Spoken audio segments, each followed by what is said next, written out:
Huwag ninyong tawaging inyong ama ang sino man tao sa lupa, sapagkat iisang inyong ama ang nasa langit.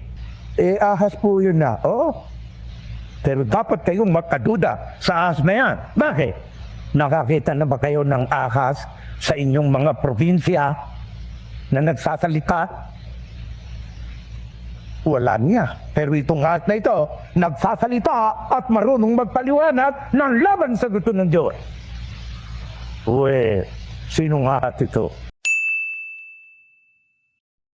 Magandang araw po sa inyong lahat, Sir JR po ng Usap-Usap University. Mga ka-youthie, welcome back. Tuloy na naman po kayo dito sa ating regular show. At para sa ating mga newcomers, sa mga baguhan po natin, ating ginagawa dito sa U3, tayo ay nanonood ng mga religious discussions, mga homily, preaching, Bible study at iba pa. And for this particular episode, actually, ito po ay part 2 na ng atin pong nabigyan na rin ng reaction dati pa. Ito po ay ang actually rare na preaching ni Brother Felix Manalo. 1950s po na recording po. And then we will be giving our reaction, of course, and as mentioned, ito po ay part 2 na. Kung hindi po ako nagkakamali, ang part 1 po ng preaching, parang I think he is doing a sermon and then it was recorded sa Iglesia ni Cristo, is debunking yata mga relihiyon, especially Roman Catholic Church, if I'm not mistaken. Yun po kasi ang malala natin na paksa niya sa past na part 1 po nga po natin na episode. And sa akin pong background sa paghihimay, well, I've been doing this for quite a while, giving religious video reactions. Ako po ay dating university debater mula po sa MSU IIT, nakapagdebate sa ABS-CBN,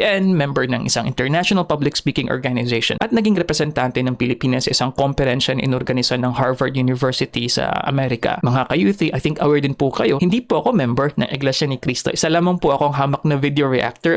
So maaari po na as I am watching, I will sound like I am disagreeing or agreeing, but definitely wala po tayong religious agenda dito sa U3. Wala tayong sinasabi ng isang reliyon, dapat niyong kaaniban or wag niyong kaaniban. Okay? So let us watch this video together. Sabayan niyo po ako. Let's go! Wala nga, ang suliramin ngayon iyan ang dapat nating liwanagin. Bakit hindi natin nakikita ang demonyo ay nangangaral? Ang demonyo ba'y lumalantad? Pag lumantad ka, sinabi niya, ako ang si demonyo, halika kayo sa akin. Ay, ang matatapang ipapatay siya. At hinumadwagi magtatakbuhan, hindi makikinig sa kanya. Right. Kaya, Walang lalapit. hindi makakaakit ang demonyo. Alam ba ng demonyo yun? Alam. At dahil sa alam, ano ang gagawin ng demonyo? Gagamit ng kasangkapan. Ano ang kasangkapan? Tingnan natin. Sino unang tinugto ng demonyo? Si Eva. Paano siya tinugto? Tingnan natin kung demonyo humarap. Ang ahas niya ang lalong tusok kay alinmang hayop sa parat na nilikha ng Panginoon Diyos. At sinabi niya sa babae, tunay bang sinasabi ng Diyos na huwag kayong kakain sa alinmang punong kahoy sa lamanan? Ipinapasok na yung kanyang pagtukto. Ang sabi ng Diyos, huwag kang kakain. Tingnan niyo, sabi ng demon. At sinabi ng babae sa ahas, sa bunga ng punong kahoy sa halaman ay makakakain kami. Datapwat sa bunga ng punong kahoy na nasa gitna ng kalamanan. Sinabi ng Diyos, huwag kayong kakain yun. Huwag ninyong hipuin. At kayo, tunay, sinabi ng kababaeng tunay na hindi kayo mamatay. Sapagkat talasas ng Diyos na sa araw na kayo kumain noon, madidilat ang inyong mata. At kayo magiging parang Diyos na nakakikilala ng mabuti at masama. Nang makita ng babae na ang bunga ng punong kahoy ay mabuting kanin, nakalulugod sa mata, ang kahoy naman na nasa upang magpapanta sa tao, umitas siya ng bunga niyon at kinain at binigyan din ng kanyang asawa. Nadaya. Ngayon ang tanong ay ito, demonyo po ba marap? Di bago pala siyang nakita ni Eve, nagtatakbo na yan. At siguro nagsisigotan, padadadadali ka, patayin mo yung demonyo. Hindi, nagtama-tamisan sila ng salitaan hanggang sa nakumberte. Ngayon, ahas po yun na. Oo. Pero dapat kayong magkaduda sa ahas na yan. Bakit? Nakakita na ba kayo ng ahas sa inyong mga probinsya na nagsasalita? Wala niya. Pero itong ahas na ito, nagsasalita at marunong magpaliwanag ng laban sa gusto ng Diyos. Uwe, sinong ahas ito? Tingnan natin. Ibig kong masdamin yung paraang ginagawa ko sa inyo. Ito ang nagtuturo sa inyo. Ito ang nagpapaliwanag sa inyo. Ako'y katangkapan lamang nito. Dito sa Apokalipsi 12 at ang versikulo 9, ang babasahin ko rito, sino yung ahas na yun? Bakit nagsasalita? Kung sasabihin ko sa inyo, demonyo po yan, boka. Si Manalo nagsalita. Hindi ako naniniwala kay Manalo. Boka. Sino ang dapat magsasalita? Ito. Pagkat ito ang autoridad. Ngayon, sino yung ahas? Pakinggan ninyo. Inihagis ang malaking dragon, ang matandang ahas, ang tinatawag na Diablo at Satanas na dumaya sa buong sanlibutan. Sino po yung ahas? Diablo, Satanas, demonyo. Yun yun. So makatwid, hindi siya umaharap na demonyo. Hindi. Gumagamit ng kasangkapan. Kaya isasabihin naman nyo sa akin, bakit po wala naman ahas ngayon na ginagamit ang demonyo para Ngayon, mga akin? iba Wala na. kaming nakikita. Kilala na ahas. Hindi na niya gagamitin yon. Nakilala na yan ng tao na ang kasangkapan niya ahas. Ngayon, ano naman ang gagamitin? Pakinggan ninyo kung ano naman ang isusunod niya. Dito sa Corinto, babasahin ko sa inyo, Kapitulo 11, ikalawang sulat ni Pablo sa Corinto, at ang versikulo ay 14 at 15. Hindi katakataka, sapagkat si Satanas man nagpapakunwaring anghel ng kaliwanagan. Hindi malaking bagay nga na ang kanyang ministro naman ay magpakunwaring ministro ng katwiran. Anong gagamitin niya ni Satanas? Ministro na, hindi na aha. Hindi basta tao na gagawin ministro. Saan siya kukuha nitong ministro ito? Ang unang ministro nasa loob ng Iglesia ni Cristo at diyan nakalagay ang ministro ng Iglesia. Saan siya kukuha niyan? Dito sa Iglesia ni Cristo. Kumuha po ba? Tingnan natin. Para makita niyo kung ipipilit ang Iglesia Romana silang kay Cristo, silang sa demonyo. Dito sa mga gawa ng apostol, sa Kapitulo 20 at ang versikulo 30, pakinggan ninyo. Magsisilitaw sa kasamahan din ninyo ang mga taong magsasalita ng bagay na masama upang magdala ng mga alagad sa kanilang hulihan. Sa makatuwid, yung alagad ni Kristo, aalisin sa pagsunod kay Kristo. Saan dadalhin? Sa kanilang hulihan. Sino yun? Ika ni Pablo, sa kasamahan ninyo, manggagaling yan taong yan. Sino yung kausap ni Pablo iyo? At doon sa kasamahan ng mga taong iyo. Pakinggan ninyo ang 17. Mula sa Mileto, nagpasugo siya sa Efeso, ipinatawag ang matatanda sa iglesia. Makatid, sino ang kausap ni Pablo? Matatanda sa iglesia. Ano po bang ibig sabihin niyan? Salitang matanda. Aba, hindi mahirap ikaw unawaan yan. Hindi ubanin na. Matanda na marami ng taon. Hindi ho ganyan ang kahulugan niya.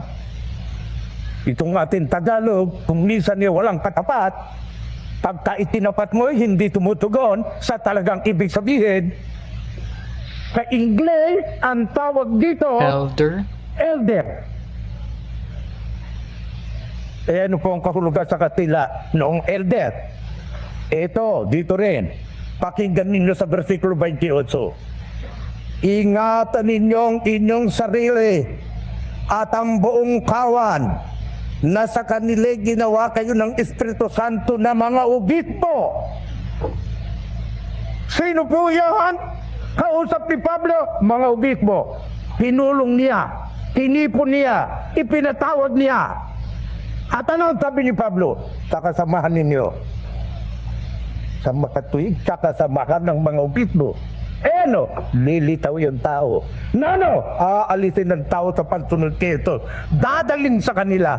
Pero sino yung kasamahan yon? Ministro! As mentioned po, no, sa mga nagugulat po, bakit parang nasa kalagitnaan na tayo? Ito pong preaching ni Ka Felix dahil ito po ay part 1 na reaction. But anyway, so far ang nagigets natin dito, ito po ay pagtutuloy from the first part, which is ano yung mga kinakasangkapan ng Diablo, ano po, sa pag-make sure na hindi tayo sumunod kay Jesus Christ. So ang sinabi dito ni Ka Felix Manalo, na the snake ang ginamit, hindi diretsa, na si Satanas ang diretsong kakausap sa iyo, or kumbaga ang aakay sa iyo palayo, no, sa iyong paniniwala. Pero ito ay may mga kinakasangkapan, and in the early days, ang syempre ang ginamit nga po is yung snake, ano po. And maganda po na ni-refer ni Ka Felix Manalo doon naman sa Revelation na ang pag-mention ng matandang ahas. And yung matandang ahas na ito na nasa Apocalypse nga is yung the same na ahas nga na nag-fool, no, nag-deceive kay Eva, mga ka-U3. At sa ating panahon ngayon, dahil syempre alam naman natin yung nangyari sa history at hindi naman siguro tayo pa magdududa pa kapag nakakita tayo ng actual na snake ngayon, no, sa ating panahon. Ka Felix Manalo is saying na sa ating panahon ngayon, mga ministro ang kinakasangkapan, mga ka-U3. Something that I have really noticed is yung ability, no, especially in public speaking. It's really nice to hear yung paraan ng pakikipagtalastasan dito ni Ka Felix Manalo. And I have also mentioned that I felt though during their time, because he established the Iglesia in 1914, is I would say yung kanyang pamamaraan is really kind of ahead of its time, not gonna lie, mga ka-U3. Kanino ngayong binis mo yan? Satanas na, nakuha. Nagkakatag na ng iglesia si Satanas. Ngayon, kailan matutupad ito? Sapagkat pagbinasa ng parian, si Manalo. Lamil 214 si Manalo. Ngayon, kami ikan sumunod kay Kristo. Pues, ang tanong natin, kailan lilitaw ito, ministrong ito, kasama ng mga obispo rin ang katungkulan? Kailan? Wait, pakinggan nyo, dito rin. Babasahin. Aking talastas na pagkaalis ko, papasok sa inyo itong ganid na lobo na hindi magpapatawad sa kawan. Anong ika ni Pablo? Pagkaalis ko! Ganid. Sa makatuwid panahon ng mga apostol, ang paglitaw nito, pagkalit. Alin pagkalit? Tingnan natin. 37.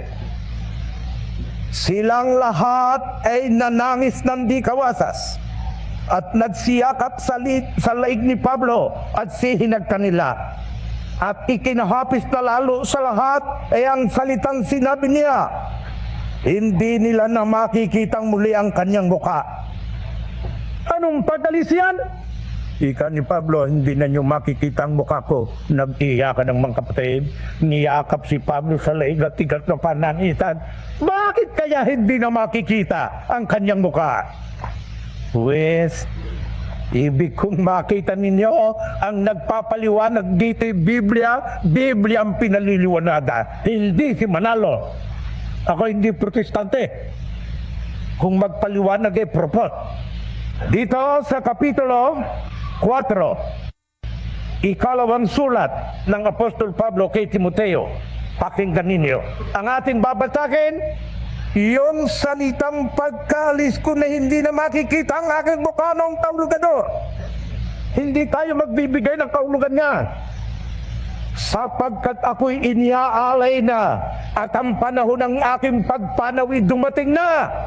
Anong ibig sabihin ni Pablo ng paggalit? Pagkamatay, pagpanaw ko, nakipagbaka ko ng mabuting pakikipagbaka, natapos ko ang aking takbo, iningatan ko ang aking pananampalataya, buhat ngayon, natataan sa akin ang putong nakatuloy na ibibigay sa akin ng Panginoon, natapat na hukom. Sa araw na yun, hindi lang takip, kundi sa lahat, nagnanghahangat ng kanyang pagpapakita. Pagkamatay ni Pablo, papasok ang ministro ni Satanas.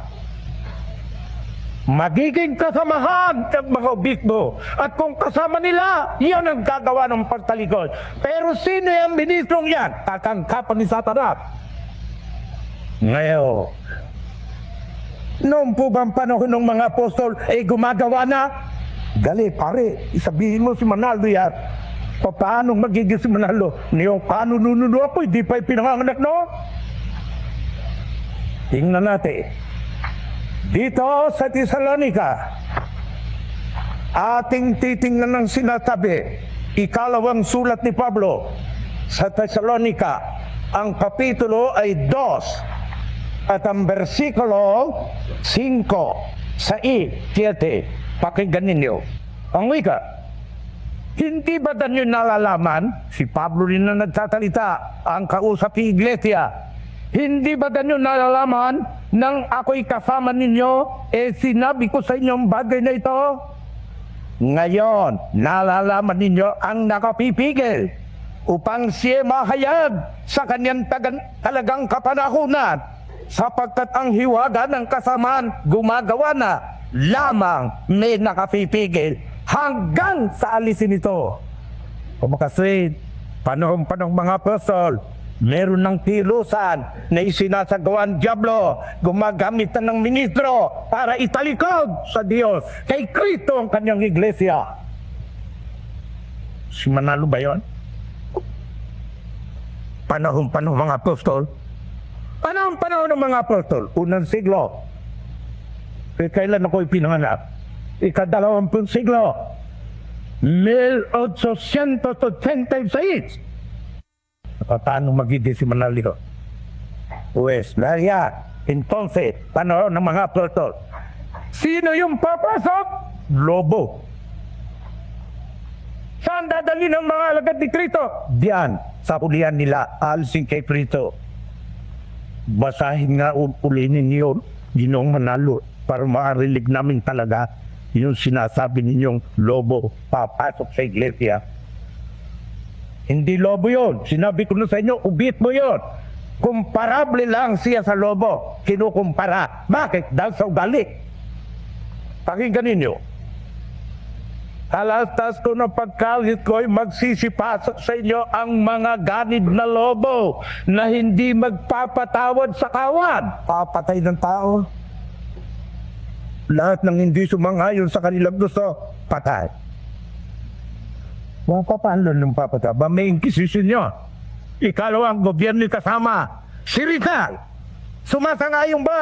Ayaw ng kwinta, ayaw ng kordon, ayaw ng palmen, ayaw ng bendita, ayaw ng bendisyon, ayaw ng pamisa, ayaw ng misa. Anong ginawa? Pinapa.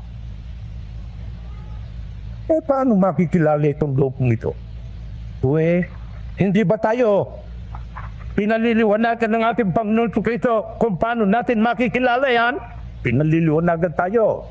Anong paliwanag? Ito, kababayan ko, pakinggan niyo. Kapitulo 7, salita ng ating Panginoon Kristo, Ibangkelyong isinulat ni San Mateo, sa versikulo 15, mag-ingat kayo sa bulaang propeta. Ibig sabihin dito na tagapagturo na nagsisilapit sa inyo na may damit tupa, datapwat sa loob, mga lobong maninila. Okay. Ano po yan? Wolves in sheep's clothing, kumbaga mga kayuti. Pero before we continue, gusto ko lang po i-mention dahil syempre nakita natin yung fiery na speech dito ni Brother Felix Manalo. Isa sa mga na-realize ko, of course, is that if you look at his age, because he mentioned he was born in 1886 at namatay po si Rizal dahil na-mention din po si Rizal dito as a reference. Ano po? Namatay si Rizal 1896, di ba po? So he, Felix Manalo, was 10 years old, so he was already alive at meron na po siyang muwang nung namatay po si Rizal. No? Very fascinating if you think about it. Kasi 1886 nga po siya sinilang. But going back, so here still, he is continuing here with his preaching on the presence of those na mga obispo, mga ministro, na would seem that they are of God, ano po, pero hindi. Kaya nga nagbabalat kayo po sila, even during the time pa po ng mga apostol, kumbaga hindi lang po ito sa ating modernong panahon ngayon. So kaya nga sinasabi dito ni Ka Felix, si Manalo ba yun? Yung kanununuan ko, hindi pa nga nag-i-exist, something like that. So I find it very interesting. And also, because I mentioned about Ka Felix's age is syempre yung isang paraan niya na malalaman mo yung generation ng tao is sa kanilang choice of words, Spanish words. I really like that, like entonces, pues, something like that. And one more thing dito po sa notes natin, yung sinasabi po na lobo kanina, ito po ay mga obispo. Ang ibig sabihin, ang damit, kahit iyalo mo sa karamihan ng milyones de personas, makikilala. Bakit? Naka-informe. Anong damit? Damit kabanala. Ano ba yung tupa? Handog sa Diyos. Sino ba ang tinatawag na tupa? Si Kristo. May damit ng kabanala. Naka-informe. Anong damit? Mahaba. Naka-uniform siya. Pero anong lo? Kapatay ng tao. Pero kung titingnan mo, ay. Pero huwag kang magkamali. Papatayin ka. Papatayin ka. Entonces, yan. Entonces, nakikilala natin yan. Kung sino yan, ministrong yan itatanas. Ngayon, iwan natin ang bagay na yan. Yan lang ba ikakakayag niyan? Narito ang tanong. Sa ganyan lang bang paraan itinuturo ng Diyos na makikilala siya? Meron pa. Ano yan? Pampalikan natin. Ang Tesalonica na binata ko kanina. Sa Kapitulo 2 uli, ikalawang sulat sa taga-Tesalonica, pakinggan ninyo uli. Ang wikariti ganito, huwag kayong padaya kanino babala. Binabala ng iglesia. Anong iglesia? Yung kay Kristo. Sinong namamahala? Ang apostol? Si Pablo? Anong babala sa iglesia? Uulitin ko. Huwag kayong padaya kang inuman sa anumang paraan sapagkat hindi darating maliban dumating muna ang pagtaliwakat. Ano ibig sabihin ng pagtaliwakat? Isang sinonimo ng pagtalikod. Pagtaliwakat, pagtalikod, iisa. Katulad ng dilim, kulimlim, magkakapatid. Ganyan yan. Pues ganito rin yan. Pagtaliwakat, pagtalikod. At mahahayag ang taong makatalanan, anak na kapahamakan. Sino yung ministro ni Tatanad? Magdaraya, tatalikod. Mahahayagi ka itong anak nito sa kapahamakan. Ito ikay taon tampalatan. Paano makakayag? Basa uli, 4. Sumasalangsang laban sa Diyos na sinasamba. Ano pat uupo sa templo ng Diyos, itatanyag ang sarili tulad sa Diyos. Ano bagay? Uupo sa templo, itatanyag ang sarili tulad sa Diyos. Ano ang gagawin para makatulad sa Diyos? Sa talantangin ng Diyos. Meron bang, ano ba ang Diyos? Basahin natin kung ano natin ang Diyos. O siyang tutularan. Ang wika rito, manalangin kayo ng ganito. Ama namin, nasa langit ka. Ano napin ng Diyos? Ama na nasa langit. Ano ang gagawin itong taong ito? Sasalansangin ng Diyos. Bakit? Tutulad sa Diyos. Ano ang Diyos? Ama. Meron bang bawal ang Diyos sa kanyang kalagayan para huwag parisan? Meron. Anong bawal? Tingnan natin. Ito sa Mateo 23 at ang versikulo ay 9. Huwag ninyong tawaging inyong ama ang sino man tao sa lupa sapagkat iisang inyong ama ang nasa langit. Yung bang ama natin ay bawal? Hindi. Ang sabi ng Diyos, igagalang mo yung ama at yung ina. Paglapas tangan mo riyan, mamamatay kang walang pagtala. Mabigat na kasalanan, mga anak. Ang lumapas tangan sa ating ama at ina, may patiyanan Diyos no. Mamamatay kang walang pagtala sa dagat-dagatang apol. Ay ano ang dapat gawin? Igalang mo ikang ama at ina mo. Iibigin mo ang ama at ina mo. Huwag mong lalapas tangan paglapas tangan mo riyan, parurusahan ka. Ngayon, alin ang pinagbabawal na ama? Ama ng kaluluwa. ang Diyos. Bawal yun. Itong taon tampalasan, anong gagawin? Sa kalangsangin yun. Bakit? Tutulad sa Diyos. Anong Diyos? Ama. Meron mo bang napatawag ng Ama? Pare. Ito po, aklat na isinulat ni Juan Trinidad, paring Katoliko, sa korporasyon ng mga Igwita. Switik. Ang ibig sabihin. Ang pangalan ng aklat na pulyeto, Iglesia ni Cristo. Sino ko ba si Juan Trinidad? Sinabi ko na sa inyo, pare, nasa korporasyon ng mga Swita. Saan nag-aral itong si Juan Trinidad? Sa Roma. Anong titulo ang buwi dito sa atin? Doctorate. Doktor Divinidad. Anong sinasabi ni Juan Trinidad? Ginoong Juan Trinidad, sabihin mo nga sa amin kung anong bunga ng pagkadoktor mo. Ito. Ang Santo Papa, ang pinakamataas na ama ng ating kaluluwa dito sa lupa. Toda, si Juan Trinidad. Anong sabi ng Diyos? Mahakayagan tampalatan. Bakit? Sa kalangsang ka sa Diyos. Bakit nasa langsang? Magmamataat. Ganong katat? Tutularan ng Diyos. Ano ang Diyos? Ama. May utos pa ang Diyos para huwag mong tularan na ikay ama ng kalwa. Meron. Binigay ng Diyos kay Kristo. Sinabi ni Kristo, huwag ninyong tatawagin ang sinuman na inyong ama ng kaluluwa sapagkat iita ang ama ninyong kaluluwa sa langit, ang Diyos. Ngayon, anong gagawin to? Sasalangsangin ng Diyos. Anong utos ng Diyos? Huwag tatawagin. Anong ginawa? Napatawag. Bakit? Tumulad sa Diyos. Ano? Ama. Sino sabi? Juan Trinidad. Mga kaibigan, lahat binabata ko. Lahat. Para huwag niyong sabihin, si Manalo namumula. Hindi. Itinuturo sa atin ito para iligtas tayo. Para tayo kunin at hanguin. Diyan sa lahat ng katabang niya. Hanggang nagahari yan, ang digmaan hindi titigil. Sa ibang araw, sasabihin ko sa inyo, ang dahilan ng digmaan, Iglesia Katolika, Diyos ang nagkabino. Magsasalita ko ng tungkol diya. Ngayon, Dahilan ng digmaan? hayag na sila yun. Bakit sila man ng kalwa?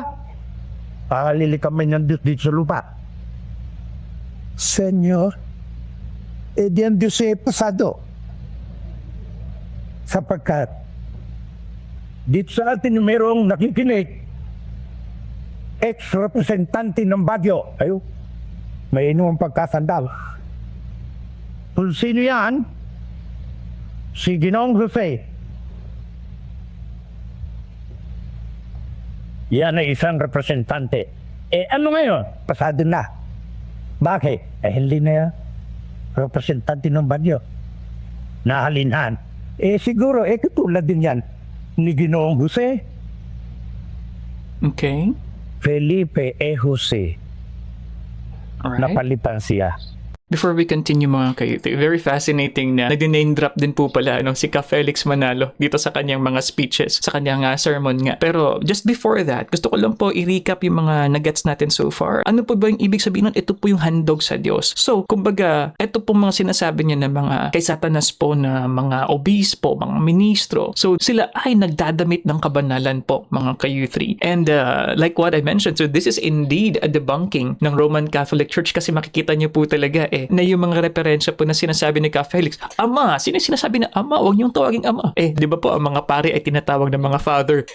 And one of the things din na na-notice ko, ito po sa paraan ng, I would say, pagsasaliksik din, at pag-aanalisa ni Ka Felix Manalo, is yung kanya pong pag-aanalisa din ng mga words na napansin ko po yun, na he's very particular with what the words mean, and kumbaga siguro taken into context on how they perceive it. So, ang tawag po niyan, of course, dalawa po kasi ang term dyan, di ba? Exegesis at saka eisegesis, mga kayuth. kayo 3. But anyway, another po na discussion dito as to ama, of course, yung ating mga own na mga familial na relationships sa ating mga sariling tatay is you have to really value them, no, and call them your dad or your mom. Pero iisa lang kapag sinasabi natin na spiritual father, ano po, nag-iisa lamang po yung Diyos, mga kayo 3. And I think this also goes back to the main doctrines of Iglesia ni Cristo na kung saan Jesus Christ is not God and there's only one God, which is the Father po. Yun po yung perspective po nila. Although the last part ng sinabi ni Ka Felix, I'm very curious about this, na ang dahilan ng digmaan ay ang Iglesia Katolika, Apostolika, Romana, and sinabi din daw po yun ng Diyos. I'm very curious about that. I am not sure kung madidiscuss niya pa rito na papaano naging dahilan nga po ng digmaan. Ang tinutukoy niya po ba na digmaan is spiritual warfare o ang tinutukoy niya na digmaan is yung recently no na nangyari noong World War II nga po. Recently, relatively, because this audio was recorded in 1950s, mga kayo 3. So, dito, may mga references, mga names na name drop, Ginoong Jose, Felipe Jose, at saka kanina si Juan Trinidad. So, for clarification, mga kayo 3, dahil hindi ko po kilala yung mga na-mention po ni Ka Felix Manalo, please comment below sa atin pong comment section kung kilala nyo po Felipe E. Jose, ayan, and then si Juan Trinidad. So, anyway, let's continue. Ganyan na nangyari sa pare, katulad ni Ginoong Felipe Jose Posado, hindi na ngayon representante. Pues yan ang kanilang sinasabi. Ngayon, entonces, napakaliwanag yan, may tanda yan. Ngayon, eto ngayon. Ano po ba aral ng demonyo? Kung makikita natin ang aral ng demonyo, at saka ang nangangaral ni Manalo, well, si Manalo, ministro ni Satanas. Kaya ang kailangan natin ngayon tungkulin, demonyo. Manalo, ministro ni Satanas. Kaya ang kailangan natin ngayon tungkulin, ano ang aral ng demonyo? Sino nangangaral ng aral ng demonyo? Si Manalo? Well, patayin ninyo si Manalo. Sapagkat siya makakapahamak ng maraming tao sa mundo. Basahin natin ang aral ng demonyo. Dito, sa Kapitulo 4 uli, 1 Timoteo, ang versikulo 1, 3 hanggang 4, 5, pakinggan ninyo. Ngunit hayag na sinasabi ng Espiritu na sa huling panahon ay magsisitalikod sa pananampalataya at makikinig sa Espiritong mapanghikayat at sa aral ng demonyo na ipagbabawal ang pag-aasawa at ipag-uutos na lumayo sa lamang kate na nilalag ng Diyos na dapat tanggapin may pagpapasalamat ng nagsisisampalataya sa katotohanan. Ano? Kain niya, no? Pagkain. Ano ang aral ng demonyo? Nagbabawal ng pag-asawa. Pag-asawa. Celibacy. Ikalawa, bawal ang kumain ng lamang kate na iyan dapat tanggapin may pagpapasalamat. Kailan? Mga bihilya. Biyernes Santo. Bawat. Sa ngayong araw, sa demonyo. Ang demonyo ba'y lantad na umaharap na tao? Hindi. May ministro. Sino yung ministro yan? Ang nangangaral noon. Sino may aral niyan na ministro? Si Manalo. Diba? Di si Manalo pala ang ministro ng demonyo. Tingnan natin ang prueba. Pakinggan ninyo. Gayon, ibig kong malanin nyo, aklat ni Rizal, mga tala ng kanyang kasaysayan at buhay at mga sulat sa babaeng taga Malolo. Sa pahina 63, ganito ang sinasabi, gayon din naman, sa kasakimanta sa lapi, maraming ipinagbabawal na matutubos. Pakinggan yung salita. Gayon din naman sa kasakiman sa salapi, maraming ipinagbabawal na matutubos kung ikay magbabayad. Alin na nga sa mga huwag kumain ng karne, pag-aasawa kapinsan, umpare, at iba pang ipinahihintulot pag ikay sumuhol. Bakit? Nabibili ba Diyos? Yan ang tanong ni Risa. Tanong, sino nagbabawal ng pag-asawa? Iglesia Katolika. Alin pag-asawa? Ang pare at madre hindi maaring maging mag-asawa, pero pwedeng mga anak. Kaya may asilo. Anong asilo? Di huerpanos. Ano na sa asilo? Puro puti. Bawal ang pag-asawa sa pare at madre. Yan ang una. Kalawa, kumpare, saka kumare, bawal mag-asawa. Pero ano ang sabi ni Rizal? Kung tutubusin, pwede rin. Ang ibig sabihin, ang kumpare, hindi dapat mag-asawa sa kumare.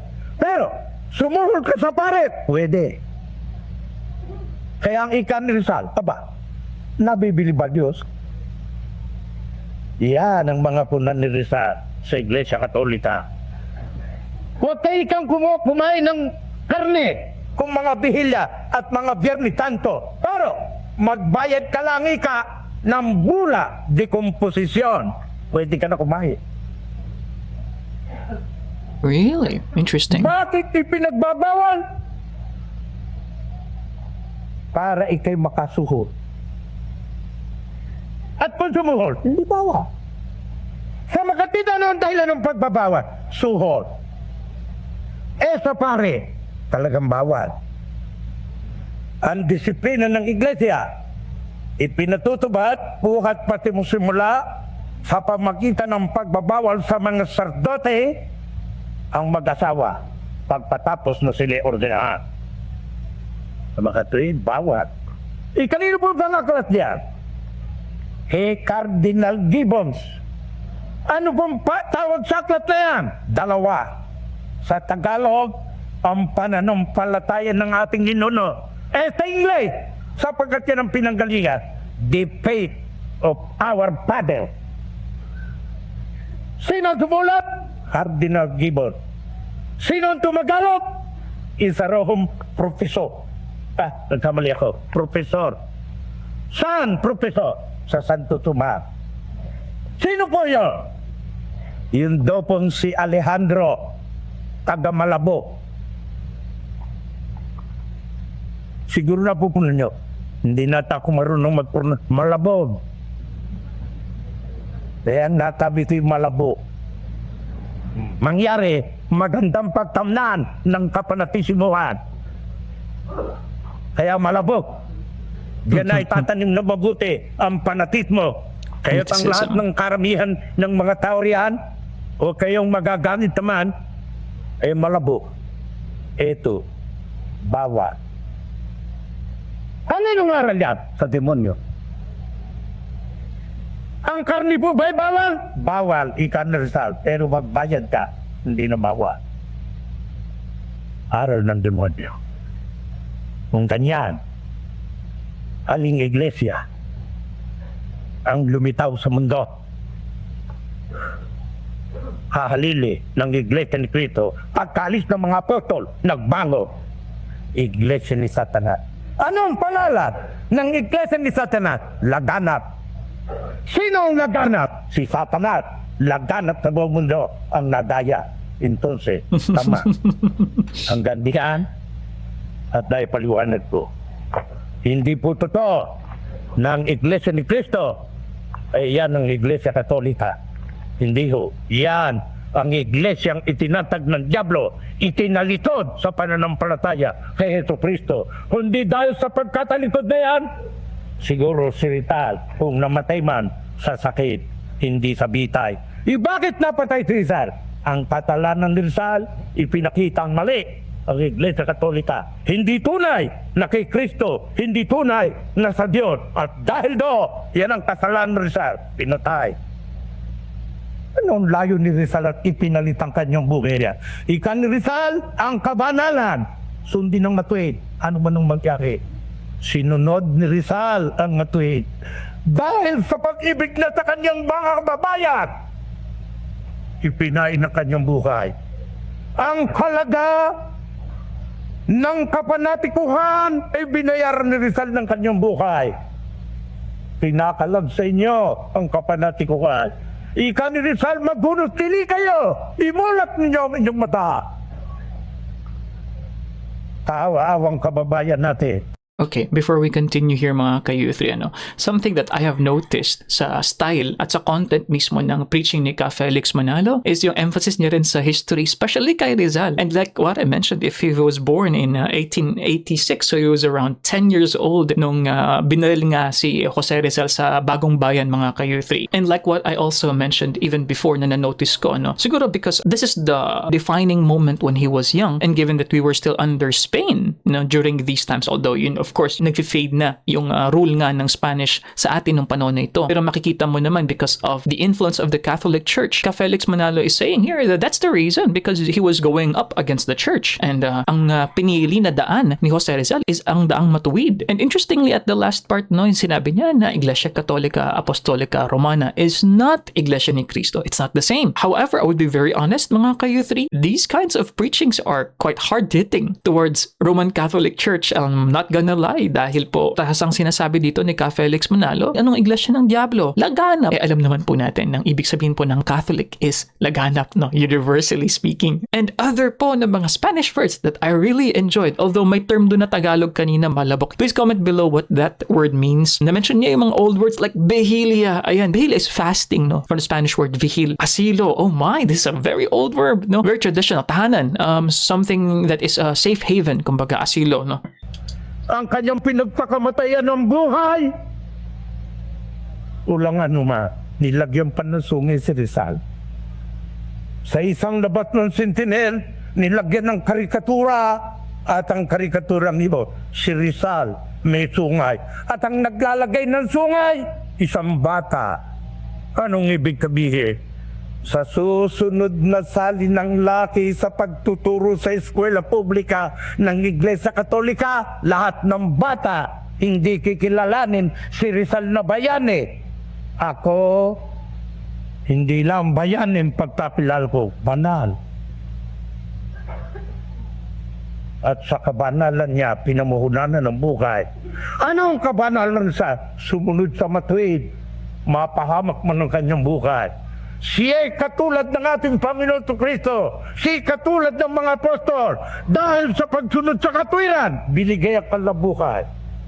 Kaya banal. Sa atin namang bayan, ang tawag sa kanya, bayani. Sapagkat magitay ka pananalig na matay. Pero bakit ibinigay niya ang kanyang buhay? Wala, tinuturuan tayo. Iniibig tayo ni Rizal. Bakit tayo iniibig ni Rizal? Porque ang utos ng Diyos. Ibigin mo ang Diyos ng lalo sa lahat. Ikalawi ang kapwa-tao. Paris ng pag-ibig mo sa iyong sarili. Paano ang pag-ibig sa kapwa-tao?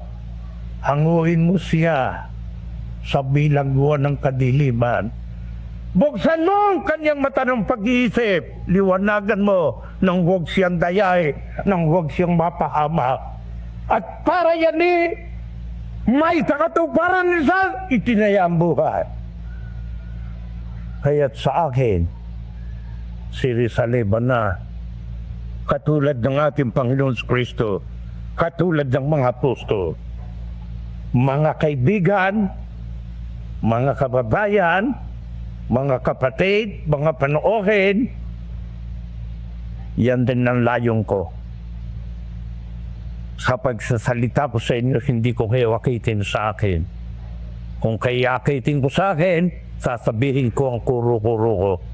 Hindi ang sinasabi ko sa inyo, binabata ko.